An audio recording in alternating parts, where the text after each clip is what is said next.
আসসালামু আলাইকুম ওয়া রাহমাতুল্লাহ।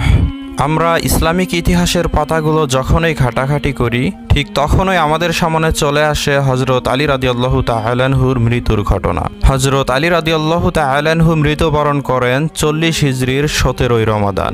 আলী রাদিয়াল্লাহু তাআলা আনহুকে হত্যা করেন আব্দুর রহমান ইবনে মুলজিম খারেজি। তিনি কোনো ইহুদি বা খ্রিস্টান ছিলেন না, বরং তিনি স্বয়ং রাসূলুল্লাহ সাল্লাল্লাহু আলাইহি সাল্লামের নিকট কালেমা পড়ে ইসলাম ধর্ম গ্রহণ করেছিলেন। কিন্তু এই কুলাঙ্গার দীর্ঘদিন ধরে মনে মনে হযরত আলীকে হত্যা করার পরিকল্পনা করে আসছিলেন। আজকে আমরা জানব হযরত আলী রাদিয়াল্লাহু তাআলা আনহুর জীবন কাহিনী থেকে নেয়া সংক্ষিপ্ত আকারে আলী রাদিয়াল্লাহু তাআলা আনহুর শাহাদতের করুণ ইতিহাস, এবং সেই সাথে আরও জানব আব্দুর রহমান ইবনে মুলজিম কিভাবে তার সহগোত্রীয় লোকদের সাথে পরিকল্পনা করে হযরত আলীকে হত্যার কাহিনী তৈরি করেছিলেন। সেই মর্মান্তিক কাহিনী শোনার পর আপনার চোখে অশ্রু চলে আসবে। তো ভিডিওটি শুরু করার প্রথমেই রিকোয়েস্ট থাকবে যে আপনিও যদি আলী রাদিয়াল্লাহু তাআলা আনহুকে মহব্বত করে থাকেন তাহলে ভিডিওটিতে একটি লাইক দিয়ে কমেন্টে ইয়া আলী অবশ্যই লিখবেন। সুপ্রিয় দর্শক, আব্দুর রহমান ইবনে মুলজিমের হাতে যেভাবে শহীদ হয়েছিলেন হযরত আলী রাদিয়াল্লাহু তাআলা আনহু, সেই নির্মম কাহিনী জানার আগে চলুন জেনে আসি সেই পাপাত্তা ইবনে মুলজিম সম্পর্কে। নাম ছিল আব্দুর রহমান ইবনে মুলজিম। এই কুলাঙ্গার রাসূলুল্লাহ সাল্লাল্লাহু আলাইহি সাল্লামের কাছ থেকে কালেমা পড়ে ইসলাম ধর্ম গ্রহণ করেছিলেন। সিরিয়ার যুদ্ধ অভিযানকালে হযরত আলী রাদিয়াল্লাহু তাআলা আনহুর সাথে খারেজিদের দারুণভাবে মতানৈক্যের সৃষ্টি হয়, আর যার কারণে খারেজিরা আলী রাদিয়াল্লাহু তাআলা আনহুকে কাফের ফতোয়া দেয়। সম্মানিত দর্শক, খারেজি আসলে কারা? খারেজি হলো তারাই যারা আলী রাদিয়াল্লাহু তাআলা আনহুর দল থেকে খারিজ বা বহিষ্কার হয়ে গিয়েছিল।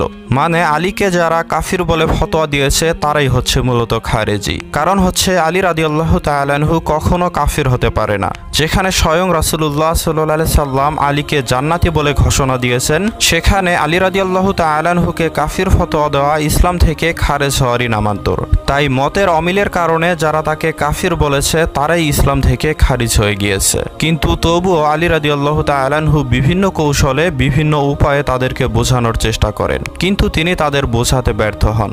ফলস্বরূপ খারেজিদের সাথে নাহওয়ানের যুদ্ধ সংঘটিত হয়। এই যুদ্ধে আলী রাদিয়াল্লাহু তাআলা আনহু ব্যাপকভাবে জয়লাভ করেন এবং খারেজিরা প্রায় সবাই নিহত হয়। শুধুমাত্র 9 জন খারেজি পালিয়ে গিয়ে প্রাণে বেঁচে যায়, আর এই 9 জনের মধ্যে আব্দুর রহমান ইবনে মুলজিমও ছিলেন একজন। পথভ্রষ্ট এই পাপীর কপালে ছিল সেজদার চিহ্ন, ছিল লম্বা দাড়ি, মাথায় সব সময় সুন্দর পাগড়ি দেখা যেত, গায়ে লম্বা জুব্বা, সাথে আবা পরা মসজিদের খতিব সাহেবরা যেমনটা পরে থাকে। কিন্তু আবার কোমরের পাশে সব সময় একটা বিষাক্ত ধারালো ছুরি থাকতো।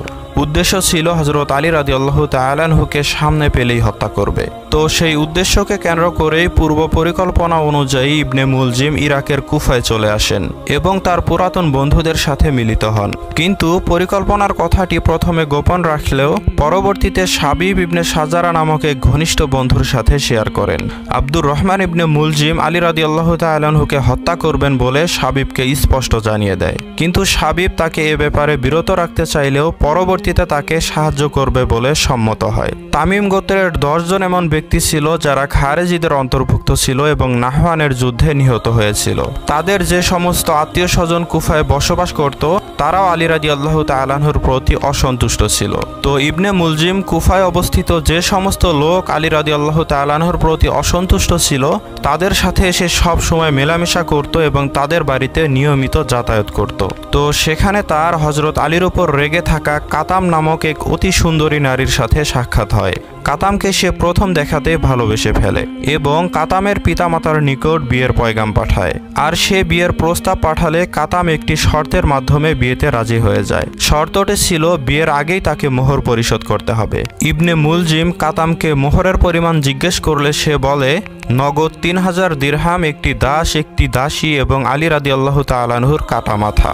কারণ হচ্ছে ওই সুন্দরী রমণীর স্বামী ছিল খারেজি, আর সে নাহওয়ান যুদ্ধে আলী রাদিয়াল্লাহু তাআলা আনহুর বিরুদ্ধে যুদ্ধ করতে গিয়ে নিহত হয়। তো ইবনে মুলজিম এসেছিল হযরত আলী রাদিয়াল্লাহু তাআলা আনহুকে হত্যা করার উদ্দেশ্যে। তাই সে বিনা দ্বিধায় বলে উঠল, সর্বশেষ শর্তটি আমি পূরণ করতে পারি, কিন্তু বাকি শর্তগুলো এখন পূরণ করা আমার পক্ষে সম্ভব নয়। কারণ হচ্ছে এই মুহূর্তে আমার কাছে এত অর্থকড়ি নেই। তো কাতাম নামক সেই সুন্দরী মেয়েটি তাতেই রাজি হয়ে যায়। তো ইবনে মুলজিমকে সাহায্য করার জন্য গোপনে ওয়ারদান নামক এক আত্মীয়কে নিয়োগ করে দেয়। শেষ পর্যন্ত সেই নির্দিষ্ট দিন অর্থাৎ 16ই রমাজান শুক্রবারের দিন ঘনিয়ে আসে।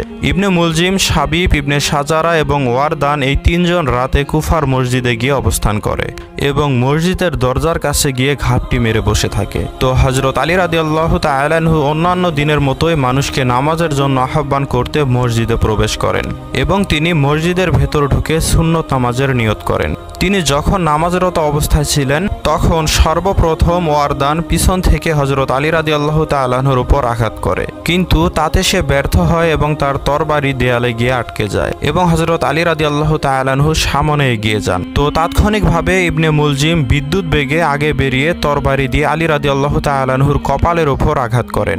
আঘাতটি ছিল খুবই মারাত্মক। এই কুলাঙ্গারের তরবারির আঘাত আলী রাদিয়াল্লাহু তাআলা আনহুর কানের লতি পর্যন্ত পৌঁছে গিয়েছিল। তরবারির ধারালো প্রান্ত নেমে গিয়েছিল একেবারে মস্তিষ্ক পর্যন্ত।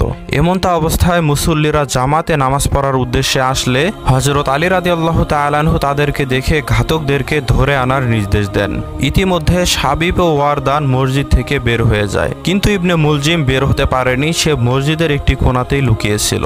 সেখান থেকেই তাকে বন্দী করা হয়। তো পরে সাজিব ইবনে শারজাইকে হারদাম নামক এক জৈনিক ব্যক্তি ধরে ফেলে, কিন্তু তার হাত থেকেও সে ছুটে পালিয়ে যায়। আর ওয়ারদান নামক সেই ব্যক্তিকে মুসল্লিরা তাড়া করে ধরে ফেলে এবং সেখানে তাকে হত্যা করে ফেলে। ইবনে মুলজিমকে আলী রাদিয়াল্লাহু তাআলা আনহুর সামনে হাজির করা হলো। তো তখন হযরত আলী নির্দেশ দেন যে আমি যদি এই আঘাতের কারণে মৃত্যুবরণ করি তাহলে তোমরা ওকে হত্যা করে ফেলবে, আর যদি আমি সুস্থ হয়ে উঠি তাহলে আমি যা সঙ্গত মনে করি তাই করব। অবশ্য হযরত আলী রাদিয়াল্লাহু তাআলা আনহু নিজের মৃত্যুর কথা আগে থেকে উপলব্ধি করতে পেরেছিলেন, কেননা রাসূলুল্লাহ সাল্লাল্লাহু আলাইহি সাল্লাম কোনো একদিন তাকে বলেছিলেন যে হে আলী, তুমি ততক্ষণ পর্যন্ত মারা যাবে না যতক্ষণ পর্যন্ত তোমার সাদা দাড়ি রক্তে ভিজে লাল না হয়ে যায়। হযরত আলী রাদিয়াল্লাহু তাআলা আনহু মারা যাবেন এ কথা বুঝতে পেরে তিনি তার বড় বোন মুত্তালিবকে ওসিয়ত করেন যে আমার হত্যাকে কেন্দ্র করে তোমরা মুসলমানদেরকে রক্তারক্তিতে পরিণত করো না, শুধুমাত্র সেই লোকটিকেই কিসাস স্বরূপ হত্যা করবে যে আমাকে আঘাত করেছিল। এরপর তিনি নিজের বড় ছেলে ইমাম হাসান রাদিয়াল্লাহু তাআলা আনহুকে সম্বোধন করে বলেন, হাসান, আমি যদি এই আঘাতের কারণে মৃত্যুর মুখে পতিত হই তাহলে তুমি তারই তরবারি দিয়ে তাকে এমনভাবে আঘাত করবে যেন এক আঘাতেই সে মৃত্যুবরণ করে। কখনো মুসল্লা অর্থাৎ নিহতের অঙ্গ প্রত্যঙ্গ কেটে বিকৃত করবে না, কেননা রাসূলুল্লাহ সাল্লাল্লাহু আলাইহি সাল্লাম তা নিষেধ করেছেন। এরপর তিনি হুসাইন রাদিয়াল্লাহু তাআলা আনহুকে ডেকে পাঠান এবং বলেন যে আমি তোমাকে তাকওয়া অবলম্বন করা এবং দুনিয়া নিয়ে মগ্ন না থাকার ওসিয়ত করছি। কোনো জিনিস অর্জিত না হলে সেজন্য তুমি আক্ষেপ করো না। সব সময় হক কথা বলবে, মানুষকে দয়া করবে এবং অসহায়দেরকে সব সময় সাহায্য করবে। জালিমদের শত্রু এবং মুসলিমদের সাহায্যকারী হয়ে থাকবে। সব সময় কোরআনের অনুসরণ করবে। এজন্য যদি কেউ তোমাকে দোষারোপ করে, গালাগালি করে, তাহলে তুমি ভয় পেও না। তো এসব কথা শেষ হলে হযরত আলী রাদিয়াল্লাহু তাআলা আনহু ধীরে ধীরে মৃত্যু মুখে পতিত হয়। তখন তার মুখে লা ইলাহা ইল্লাল্লাহ ছাড়া অন্য কোনো কথা ছিল না। তো এই অবস্থায় শুক্রবারের দিন জীবিত থেকে 17ই রমাদান শনিবার আলী রাদিয়াল্লাহু তাআলা আনহু শেষ নিঃশ্বাস ত্যাগ করেন। সম্মানিত দর্শক, ইসলামের ঝান্ডা যারা এই পৃথিবীর বুকে উত্তোলন করেছিলেন তারা সকলেই আঘাত পেয়ে কেউ বা যুদ্ধের ময়দানে গিয়ে কষ্ট পেতে পেতে শহীদ হয়েছেন। তাই আমাদের এমনটা ভাবা উচিত নয় যে রাজার হালে সুখে জীবনযাপন করে ঘুমের মধ্যে সুন্দরভাবে কষ্ট ছাড়াই ইন্তেকাল করব। ঈমানদার সর্বদা আল্লাহর পথে সংগ্রাম করার জন্য প্রস্তুত থাকে এবং তারা সীসাঢালা প্রাচীরের মতো আল্লাহর পথে যুদ্ধ করে।